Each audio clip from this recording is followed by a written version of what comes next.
হয়, আজি আমি আকৌ উপস্থিত হৈছোঁ জাতিংগা হাৰাংগাজাও যিটো NH-27 যি ৰাষ্ট্ৰীয় ঘাইপথ, এই ঘাইপথৰ জাতিংগা আৰু ৰেয়াৰজলৰ মাজত উপস্থিত হৈছোঁ।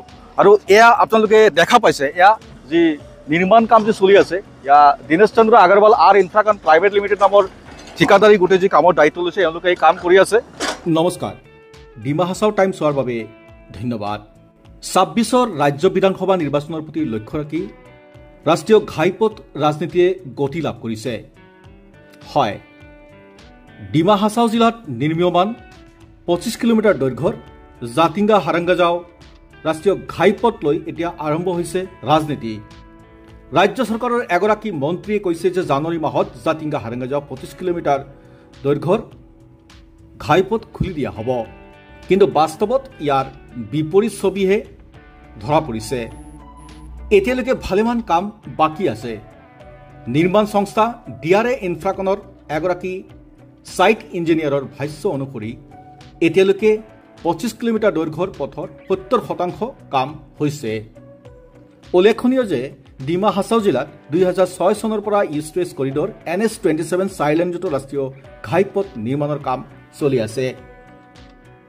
কিন্তু পৰিতাপৰ বিষয়টো হ'ল যে বৰাক ব্ৰহ্মপুত্ৰ ভায়া ডিমা হাছাও পথ যোগাযোগ ব্যৱস্থা আজিলৈকে সুচল কৰাত বা ৰখাত সক্ষম হোৱা নাই নাহাইয়ে।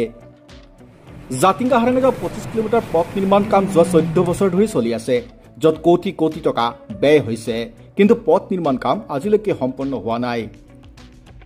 এই পথ সুচল ৰখাত ব্যৰ্থ নাহাই, অথচ এতিয়া নিৰ্বাচনৰ প্ৰতি লক্ষ্য ৰাখি শাসকীয় দলৰ নেতা মন্ত্ৰীসকল সজাগ হৈছে। নতুন DPRত কাম আৰম্ভণি হোৱাৰ 2 বছৰ হৈছে। দেওবাৰে জাতিংগাৰ পৰা হাৰাংগাজাওলৈকে পথ নিৰ্মাণ কামৰ অগ্ৰগতিৰ বুজ লোৱাৰ উপৰি নিৰ্মাণ সংস্থা DRA ইনফ্ৰাকনৰ ছাইট ইঞ্জিনিয়াৰে দিয়া তথ্য অনুসৰি এতিয়ালৈকে 70% কাম হৈছে।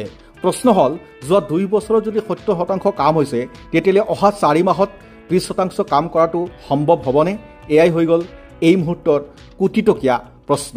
তথাপি DRA ইনফ্ৰাকনৰ এগৰাকী ছাইটছ ইঞ্জিনিয়াৰে কি কৈছে আহক শুনি লওক।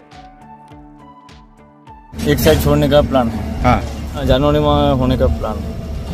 अभी ऑलमोस्ट हम लोग का 70% हो गया है। हाँ, तो 6 महीना में 30% हो जाएगा। 6 महीने में कोशिश में है सर हम। 6 महीना भी तो नहीं है, 4 महीना पकड़ लीजिए। 5 महीना अप्रोक्स।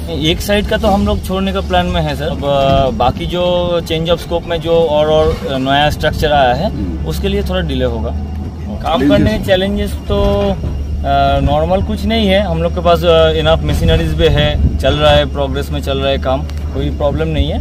बट यही नेचुरल कैलामिटी जैसे हो गया, हम लोग का रेन हो गया, या कोई जैसे कुछ दिन पहले 2 महीने पहले एक ये आया था 15 दिन के लिए, बहुत सारा मतलब जगह नहीं, उन लोग का भी प्रेजेंस है, उन लोग आता है, चेकिंग में आता है, कभी कभी साइट विजिट भी करता है।